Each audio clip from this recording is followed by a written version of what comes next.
My guess would be, and it's an educated guess, is that no, it didn't exist before. There might have been discussions, and there probably were discussions, conversations, maybe closer to the bill going into the Senate within DHA of, well, what could this look like if for some reason the bill doesn't pass? I don't think it would have been drafted because there was a couple of things that came out in MD 111 that made you think that it was reacting to what the coalition's narrative was.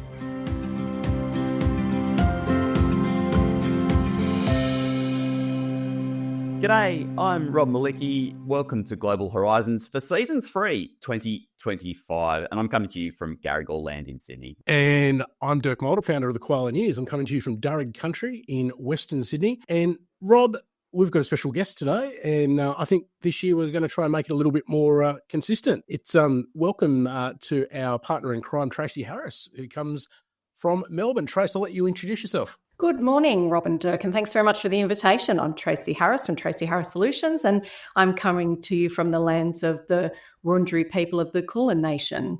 And Happy New Year to you both. Yes, you too, Tracy, and welcome back to the podcast. And for long-time listeners, they may recognise the fact that you were one of the very first guests on this podcast, going back a couple of years now. So thank you for your support all the way back then. It was fun. I really enjoyed talking to you. This is going to be a lot of fun. What did you guys get up to before we kick into business? Because there's so much to talk. Oh my God, doesn't even feel like we've gone through January. It's been so crazy.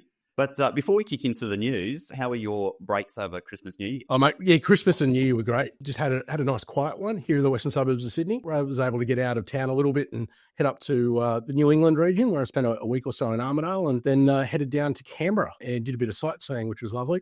And it's funny, some people poo-poo Canberra, given that it's the political mecca of the country. But I tell you, when you've got young folks around, Canberra is just a wonderful place to be able to spend a few days.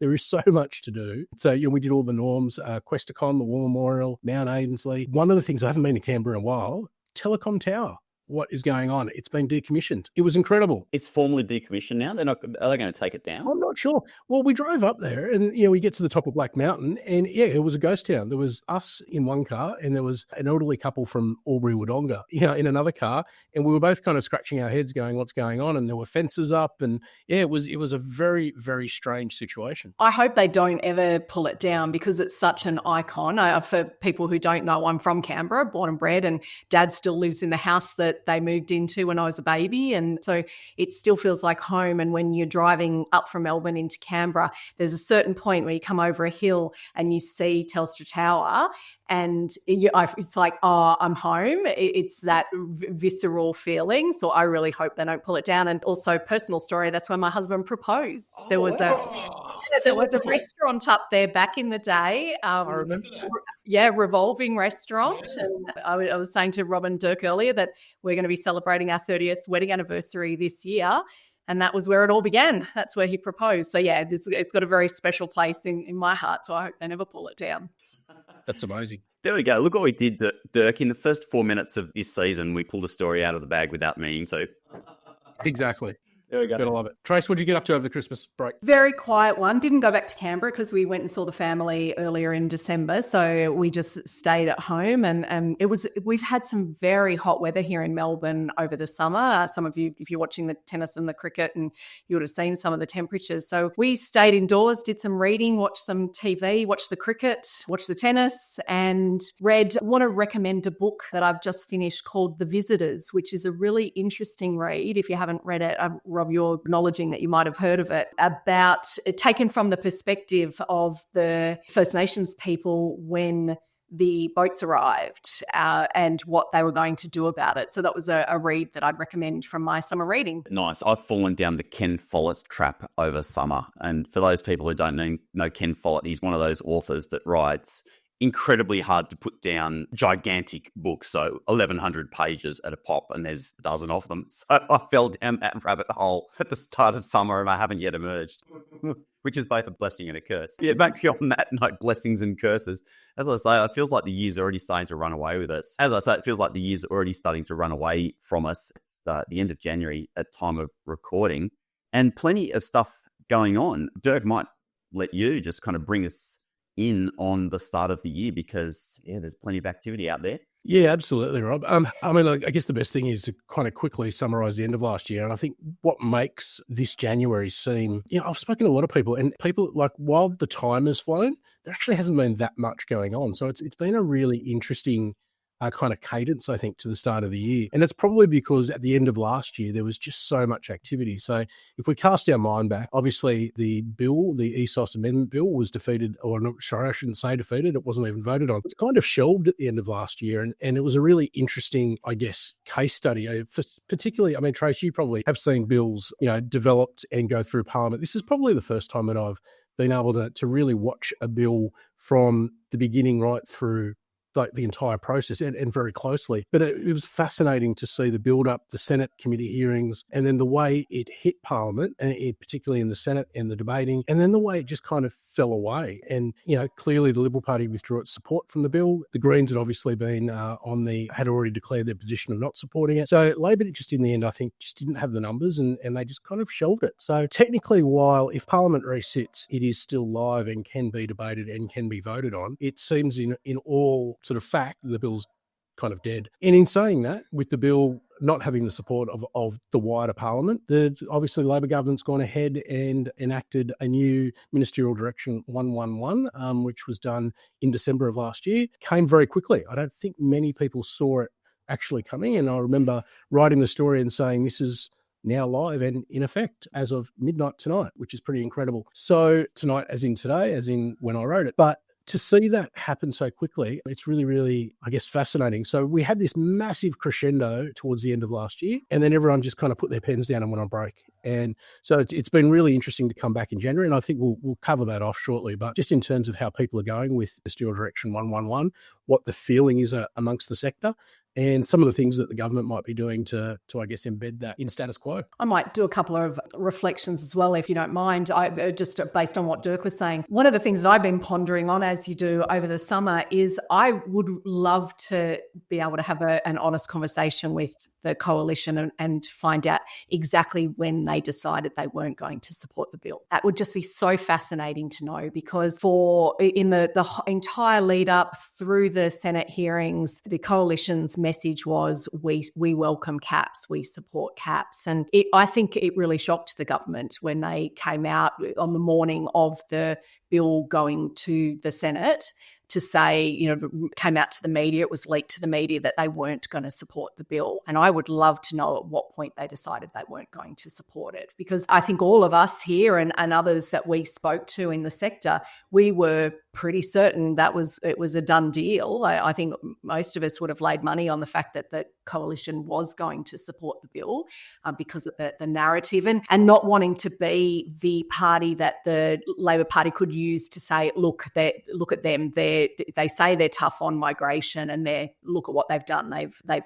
opened up the floodgates, which is exactly what happened once they said that they were going to reject the bill, they weren't going to support the bill. In those last 2 weeks of sitting, there was some pretty nasty to and fro between Tony Sheldon, who was the chair of the Senate Senate Education and Employment Legislation Committee, and Senator Henderson in the Senate. It got pretty nasty with them accusing Senator Henderson essentially of taking bribes. And so I just would love to know at what point they decided they would wear the flack of that and go it on their own. So that's just one reflection on wouldn't you love to know that. And on MD 111, there were whispers, you might recall, there were whispers in the sector, and we wrote something about it in Koala News about there is something coming, but it took 2 weeks for the government to actually release it. And in that 2 weeks, we all have sources that tell us things. We didn't hear too much about what exactly MD 111 was going to consist of. So when it came out, and I think that was just the government really making sure that it had dotted its I's and crossed its T's. I don't think it was, they love to release things on a Friday night, before a long weekend. I don't think that was the point of them releasing it on the 19th of December. I think they just really had to make sure, because of all the cap, the legislation, they really had to make sure that they were ticking all their boxes. But it came as a surprise, I think, to the sector of exactly what it consisted of. As someone who's worked in government, Tracy, do you think that document, that MD 111, would have been kind of already prepared in advance of that legislation, as the backup plan? Or do you think that when that legislation failed to get voted on, suddenly the government had to turn around and say, crap, we really need to do something. Let's do something with Ministerial Direction, the original one that caused problems? Yeah, my guess would be, and it's an educated guess, is that no, it didn't exist before. There might have been discussions, there probably were discussions, conversations, maybe closer to the bill going into the Senate within DHA of, well, what could this look like if for some reason the bill doesn't pass? I don't think it would have been drafted, because there was a couple of things that came out in MD 111 that made you think that it was reacting to what the coalition's narrative was. So I do think that it was fresh after the legislation was not going to pass. I completely agree with that. I mean, I think if you look at the narrative or the movement behind the scenes prior to the legislation going to the Senate. I mean, if you think about, we know of 2 universities that were spoken to about already meeting their cap limits, et cetera, et cetera. There was a lot of play in there that suggested that all the eggs were thinking about that bill passing. So I don't think there was too much thought in the background. And like you say, Tracy, I think there may have been, a far away backward sort of thought, but nothing up close and real, I don't think. I don't think the government absolutely expected for that bill to be passed. Should we dive into some of the detail on this then, folks? Dirk, this is probably the most exciting email that I've received so far this year, the Prisms fact sheet, indicative allocations and Ministerial Direction 111. I can't express the joy that I felt when I opened my email and saw the word Prisms. It's been many years since I've had that in my inbox, I must admit. Should we break down some of the detail for those people listening along? I had to read the news article about it, Rob. I was just going to say, maybe Trace, if you want to cover off the details, what I find quite interesting, I think it speaks to this, we needed to get something done before Christmas, was the fact that this was all pushed out and there were still so many questions about it. And you think it was probably a month after it being enacted that there's a fact sheet that's been released. That just, I don't know. I think back to my institutional days, and if I changed a process that involved, say, faculty members or whatnot, and there weren't instructions on how to go about it, or there weren't, supporting statements around why we're changing this and all, you'd just be slapped. I find it just completely amazing that it's been a month and now we get a fact sheet. But probably answers the main question that has been coming from the sector over the last month, which is, how do we know when we hit our 80%? How do we go about this? So it's really interesting. Sorry, Trace, I'll let you kind of run through this. No, I think you're right. And I think the other thing too is that the three departments are going to be doing a webinar next week that is already fully subscribed. You can't sign up to it. And I think that that's just indicative of there are a lot of still unanswered questions. We've got the big stuff. So what we know is that this applies only to offshore student visa processing. So I think that's a really important fact. It does not apply to onshore student visa applications. Let's park that. And if we've got time, let's come back to onshore student visa applications, because I think that there's some big meaty stuff to talk about there. But with offshore student visa applications, and then it only applies to the higher education and the vet sectors. And the way that it has been devised is that you've got 2 different priorities. You've got a high priority and you've got a standard priority. And that's just nomenclature that they're trying to make it sound like there's a high priority. I think I saw something last year about, are there going to be special groups or a task force or something like that that's going to be allocated by DHA to process these high priority visas? No, there is no task force. Slowing visa processing is exactly what MD 111 is designed to do. So the government doesn't want this to get through quickly. This is about slowing down visa processing. Important thing to say is it's not a cap. It is true that it is not a cap.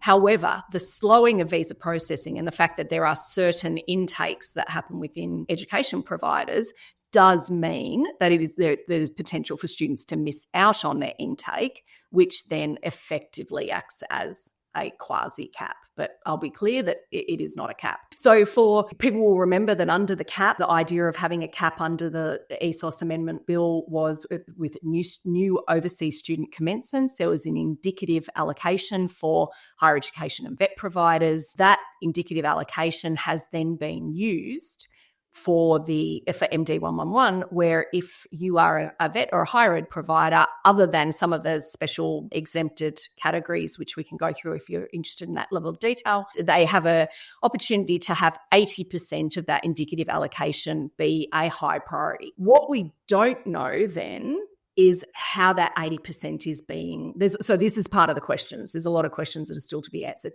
How is that 80% actually being dealt with? Is it by date order of visa processing? I think it is. I think it's by, but then that sounds very simple, but actually there's lots of different areas around the world that are doing visa processing. So is it actually strictly by date order? Is it by date order by DHA office? So there's still some question marks for me around that 80%. Once you reach that 80%, and as Dirk said, that's the question that everyone wanted to know, it's how close you were going to get when you reach that 80%. And one of the differences with the 80% was that under the cap, the 80% was going to occur once the student had started studying. So they were going to be transferred on Prisms to studying, I think is the right terminology. Under MD111, it's when a confirmation of enrolment issued. So it's that issue of confirmation of enrolment. So once providers get to that 80% for vet and higher ed providers, they then go to standard processing. And keeping in mind the student, because that's why we do what we do, it's all about the student. If you are the 81st percentile for a university or a vet provider,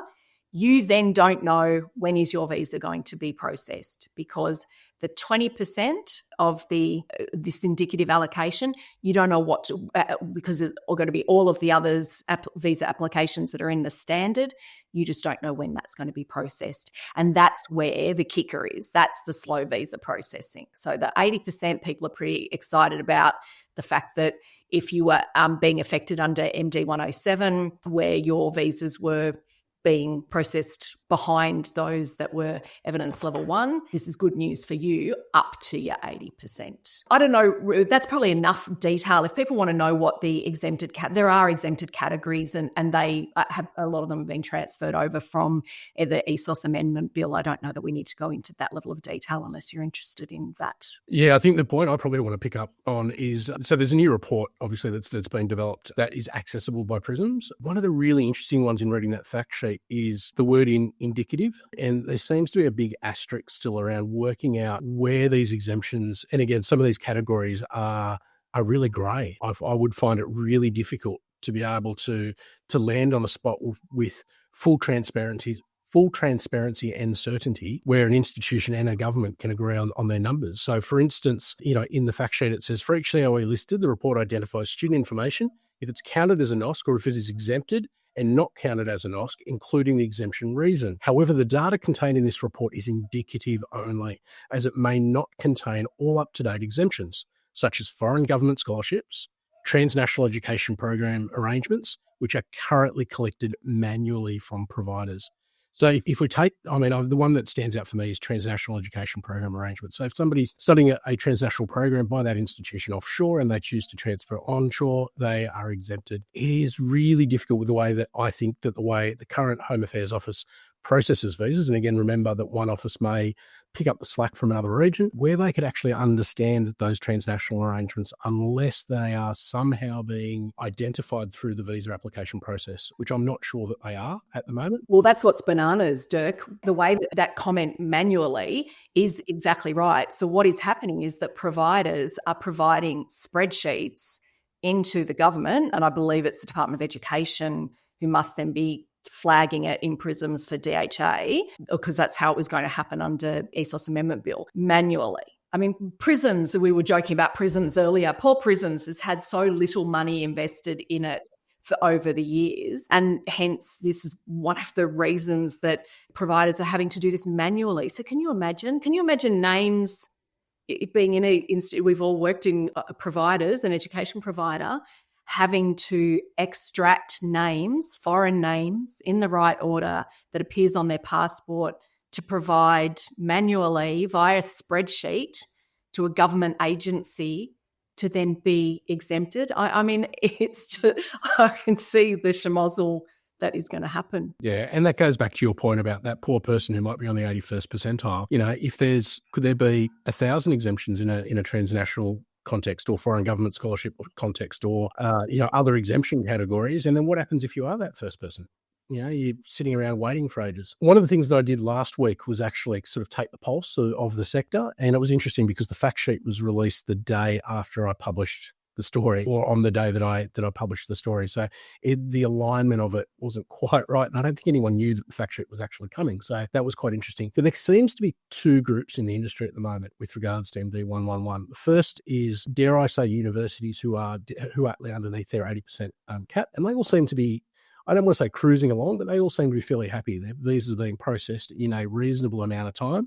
And the indication was that's consistent across the world, with the exception of Pakistan at the moment. A number of folks that I spoke to actually singled out Pakistan, so that was quite interesting. The second group seems to have already reached their 80% or somehow are not enjoying MD 111 visa processing as much as other institutions, where they're saying it's actually slower than what it was 12 months ago. So that's really fascinating to tell. There were definitely within that group, I think there was two people who were probably,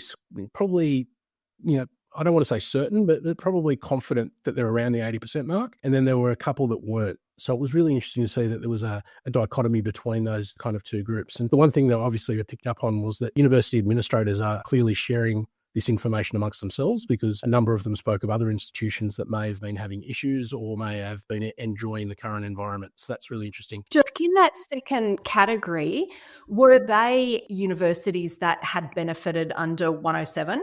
So they are EL1, evidence level 1 universities whose visas for the last 12 months have been processed very quickly. The ones that were enjoying the current regime, yes. Yeah. Yeah, absolutely. And the ones that weren't would probably be... No, sorry, the ones who are not enjoying the current regime, are they the ones who had previously benefited under 107 and so they're not benefiting anymore? No. The ones that there was in my sample, and I reckon I spoke to about 10 people across the country, the alignment would be the ones that are currently benefiting are the ones that would have been EL1s in the previous regime. So how are they benefiting more than they were benefiting under 107? Not when I say benefiting, visas are moving quickly. They seem to be doing okay. There wasn't anything to I guess, I don't want to use the word complain, but there wasn't anything, negative to be able to discuss. But they all seem to be... So not necessarily better than 107, just the same as 107, no change. Yeah, but in terms of, I guess I didn't compare it to 107 per se. What I did say was, how are you going with visa processing at the moment? Not a problem. They're all getting them within sort of 14 days. As I said, some were saying it was on par with what they were doing before. Some were saying it's slightly improved, but it seemed to be all moving quite well. With the asterisks,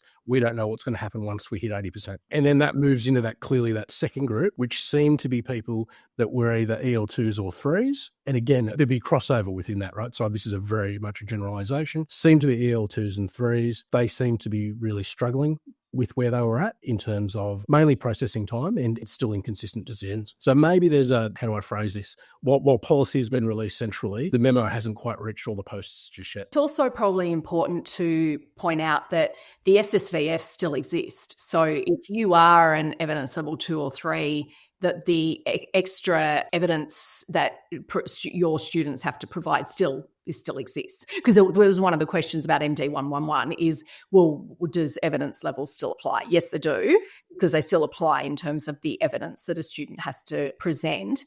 And so then this is the conversation that we've had before about MD 106 and genuine students, is that visa officers out there across the world paying extra scrutiny for MD 106 on evidence level 2 and 3, regardless of MD 111, of where you are in the line of processing. And that seems to be, I think, the evidence that we're seeing, the anecdotes that we're hearing from the sector. Yeah, no, absolutely. Absolutely. What both groups tended to say was there seems to be a loss of faith from external stakeholders. And what I mean by that is particularly agencies out there in the world, that change in Australia hasn't yet been bedded down and that there's still likely to be more change. And they're very nervous about where Australia will be over the next 6 months. So I think, certainly the actions of the last 12 months have had a major effect on brand Australia and the confidence that exists in brand Australia around that, and particularly around, what the election might bring, et cetera, et cetera. So there's definitely a feeling that there's a lack of faith in that system. Obviously, the fact sheet affects this, but stakeholder behaviour around the 80% threshold was around that. So I guess I'll step back from a second and just say, what the latest stats would be that somewhere between 70 and 80% probably of international students would come via an agent, and that's particularly into the university space. So if we rely very heavily on that agent network, what will the behaviour be of that network when institutions start reaching that 80% threshold? So go back to Tracy's analogy, that the 81st percentile comes in and an agency understands that, Joe Bloggs got through very quickly, but Joe Smith is now taking, suddenly a month to be able to process. What behaviour then does that trigger? And so agencies are small businesses and it's on one hand, I guess it's understandable that they want to look after their own business and ensure that students are going to institutions where visa processing occurs in an efficient way. However, what will that behaviour be? Will there be loyalty to those institutions once they hit the 80, or will students actually demand of their agencies that they actually go somewhere else because of a smoother visa processing regime? That's largely an unknown. I think it's the latter, Dirk. I mean, in the end, a student is looking to obtain an outcome from this whole experience. They want a qualification. And if they're not going to get into University X because they've hit their 80% cap and it's going to take 6 months for their visa to get processed, I don't know. I'm just thinking of myself as a consumer. I'd be like, okay, well, where's the next best thing for me? I'd be looking elsewhere. Well, and I think there's a group of students like that I think absolutely exist. But then I would say there's a bandwidth on that. And at the higher end, there's a stickiness that we've always seen, particularly with the group of 8, where they're aspirational.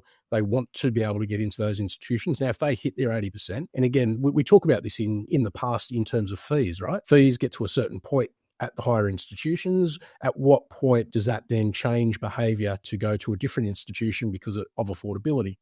Now we're looking at it through a different prism, not the system, but through a different lens, and saying, if I have to wait an extra 3 months and there is no certainty of getting into that, what is my stickiness to that institution? And that's going to be that's going to be a pull factor or push factor for some students. Others will stick it out. And again, I think this is the question that we're asking is, what will that look like over the next 12 months? Because I think it will change behaviour. For me, the two things that come to mind are that already happens with EL1, 2 and 3 universities. So we already see agents, that's why the very first time a university went to EL3, there was such panic in the sector. Or if we start to see that, because agents do know which universities are at which level, and of course there's stickiness. There's, I only want to go to that university for whatever reason, but there is a lot. That's why agents are so important, because they do counsel the students. You've got this option or that option. I think maybe this option is the best one for you. And partly that's because this is a lower evidence level. You've got more chance of getting in. So same thing is going to happen. And one of the questions around this Prisms report of where the threshold, where universities are at, how quickly will that get out into the sector? Like, is there, because it's at the moment that report that you extract, the NOSC report, is on an individual institution basis, but who's going to collect all of them and correlate them? And there'll be an agent out there that will do that. So that's certainly something that comes to my mind. And then the second thing that comes to my mind is then what will the institutions do? Will we see extra incentivizing of agents? Yes, I know that I'm at my 80%, but please continue to send. If you keep still sending applications to me, then I'm going to, because the ESOS Amendment Bill didn't get through and we didn't have those extra measures that were going to be put into place around agents and agents' commissions, are we going to then see even more, an agent's demanding more in terms of commission or incentive to continue to send students to that institution that's reached 80%. I think the other important thing to say is I don't believe most of the big institutions will reach their 80% in semester one, your traditional intake. It'll be second. For your traditional university, it'll be second semester. Obviously, that's not the case for your vocational providers, particularly private vocational providers that were hit hard in getting a very low indicative allocation. But for your big unis, we're probably talking about this really pinching for those that have got a standard 2-semester intake or even your 3 trimester. it'll be the second half of the year. Yeah, which is a really good point, because I think the last one, and again, I probably got this more from private institutions. The question that I kept getting was, where do these lists even come from? How were these allocations even made? And I think there's still, while I think there's been a lot of discussion about that and around a potential mechanism for that, I think there's still a lot of people out there scratching their heads around how are these indicative allocations made? And again, more so probably in the private sector, because it really goes to the heart of their sustainability, as opposed to probably the larger university institutions, which some may complain and some might say it's okay. But yeah, in the private education area, this is where it's really, really going to bite. So I've even had people ask me, are they even legal? When we think about the cap setting arrangement, and again, I completely understand that the government would have crossed their T's and dotted their I's, and I would assume, but it wouldn't be the first time that government may have not done that appropriately. But these lists seem to be very arbitrary, and from a legal perspective, the caps made it very clear that the Minister for Education were able to set these caps. These lists now seem to be in play, and I can only assume that the Minister for Home Affairs now has the power to be able to use these lists, even though they were used for a different purpose previously, to then drives, I guess, the processes that they're putting in place now. But it'll be really interesting over the next 6 months to see, I think, the development of that discussion and to see where that might go, and whether, there is a really strong legal standing for it, or whether there may be some holes in that. And so my view on that is there's no holes. If you go back and actually look at MD 111 in terms of the dotting I's and crossing T's, there's some very specific language that points to the Migration Act. I wrote an article before Christmas on MD 111 with my own thoughts on it and reflections from the sector. And if people are interested, they can find that on the Koala News website. Or don't read my article, just go and have a look at the actual Ministerial Direction. There's some very careful language about how this Ministerial Direction is being enacted, and it points to the Act. And if you go and have a look at the Act, which I did, that does allow for the Minister to set this allocation. Because if we remember, this is not a cap. So in theory, you can exceed this indicative allocation. We are not capping you. You might have 10, you could get 15 if the stars aligned and everybody else's visas had been approved. So we all know that the private sector has been targeted by this current government in this. That's why the indicative allocations for the private sector are so poor. But I think that they've definitely got legal standing in this. Whether it's moral, ethical, that's a whole other story. Should we move on to have a look at the year ahead? Obviously, this is an election year. Election looming kind of any time from March on, isn't it? March through till, I think the final potential date for an election is in August. Though realistically, probably... So, election has to be held by the 17th of May. Yeah, that's because without boring people, but it's to do with the Senate and the rolling Senate elections. So 17th of May is when the election needs to be held by. So yeah, we're coming down to the 11th hour then. It's not far away. It's really interesting. I pulled some stats just prior to this, and just looking at what polls were saying. So there was a news poll conducted yesterday, I believe, and the coalition of 51-49 over Labor at the moment. Interestingly enough, Albanese's approval rating has slumped 6 points to -20, and it's his worst as Prime Minister. So that's probably not a good sign as you go into an election. And it's lower than that of Peter Dutton, which is amazing. On the preferred Prime Minister index, however, Albanese fell 1 point to 44%, while Dutton rose 3 points to 41%. So it looks like Albanese's still ahead on a preferred basis, but only just, where I think that gap was probably a lot bigger a few months ago and maybe even a year ago. Yeah, it's going to be a really close election. The interesting thing for me on that, Dirk, is that it's two-party preferred. Yeah. We know the impact of the independents has been growing and growing, where it used to be 50-50 between the two major parties. Not quite 50-50, obviously, because I know what you're saying, yeah. Minor parties, but we are looking much more at 1/3, 1/3, 1/3, and that's going to be the interesting thing, because depending on will we have a minority government? And we know what happened the last time we had a minority government. That wasn't great. So that's, for me, interesting to see what happens with the independents in this. It's interesting. I live in an area that was formerly blue ribbon Liberal and is now an independent, a teal independent. And there haven't been a lot of activity here, I must admit, considering the coalition needs to win back seats in order to form any kind of government, minority or otherwise. I mean, there's a bill poster up in one of the phone booths, but that's pretty much all we've seen in the local area for the Liberal candidate for here So it's interesting. They're not focusing here, that's for sure. And I think Peter Dutton said way back that he was focusing on specific band of seats in outer suburban areas. And realistically, that's where this whole thing's going to shake out. Interesting, isn't it? So that's going to affect the whole way our industry operates over the next couple of years. And that's exactly, so I think, look, I can't remember the exact figure, but it's an over 5% swing that the coalition needs to get back in to win back those seats. Your point, Rob, about the outer seats, that is where there is concern for me with this sector, because that's exactly where the housing, migration, cost of living debate really is going to be fought. And of course, that's where our sector comes into that and where they're going to be used as a scapegoat for it. Yeah, get rid of those international students. They're driving up the cost of living, driving up housing, migration. We don't need more migrants in this country. That is those outer seats in particularly Sydney and Melbourne that have seen such growth in those cities, we don't want more migrants coming in. That there is that sentiment out there. It's going to be a very interesting couple of months ahead. That's certainly for sure. So